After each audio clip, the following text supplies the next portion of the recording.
Hey, how are you doing today? Are you ready to hear about She-Ra? This is part 3 of our Know Your Cycle series this week. Yesterday we talked about Frisky Fiona. We talked about week 1 of your cycle, which is from your period, for about a week.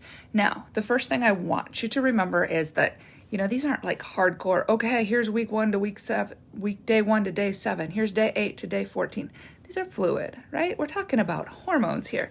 So one day it could be a little boosty, one day it could be a little less, just depends, right?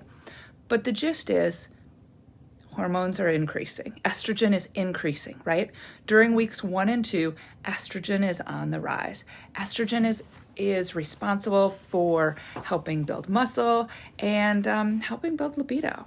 So today I wanted to talk a little bit about the things you might be experiencing during week 2 of your cycle and how that plays out in the general scheme of things, how you might want to plan your date nights out, that sort of thing, right?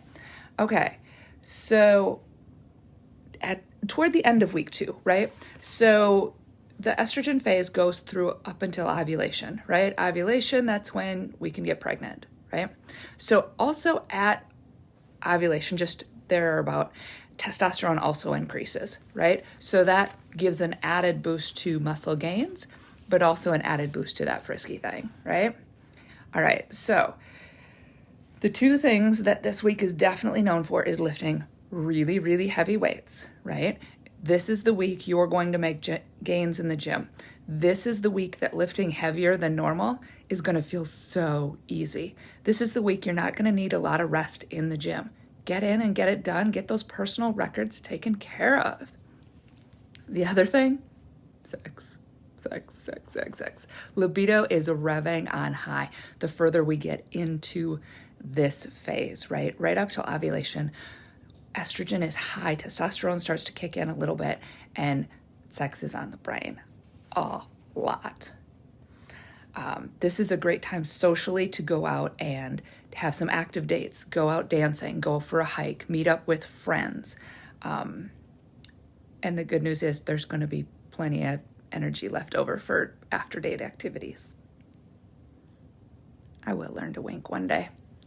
As far as the brain goes, the brain has moved from, okay, we analyzed last month's goals and last month's achievements. Now, what are we going to do this month?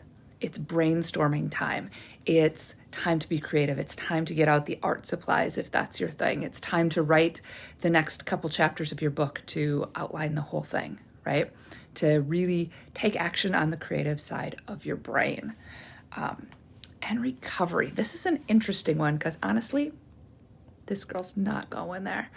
But you've lifted really, really heavy. You've really gone all out in the gym. You need some recovery tools. But foam rolling's good, right? But if you've ever wanted to try an ice bath, now is the time. When you are in the estrogen phase of your hormone cycle, the body responds amazing to ice baths and contrast showers. And it, instead of boosting cortisol, really helps with the recovery. So now is the time to do that. Let's see, what else did I want to say? Oh yeah, okay. So we talked yesterday a little bit about the food choices for Frisky Fiona. They're the same for She-Ra. We're still in the estrogen phase. We're still in the cooling phase. We're still wanting to eat fish and chicken, dill, sage, cumin. We still want ice cold beverages to room temperature at the warmest. If you're looking to go out on the town out to eat, now's the time for the local fish house or maybe more Mediterranean style foods, right? Now, be sure to catch the His and Her cheat sheets in my blog today at nowgetgoing.com. Have a most fantastic afternoon. Tomorrow we'll catch you with Know Your Cycle Part 4. We're going to go on week 3 of the cycle, laid back Leona, and how things really start to shift between weeks 2 and 3. Have a fantastic afternoon.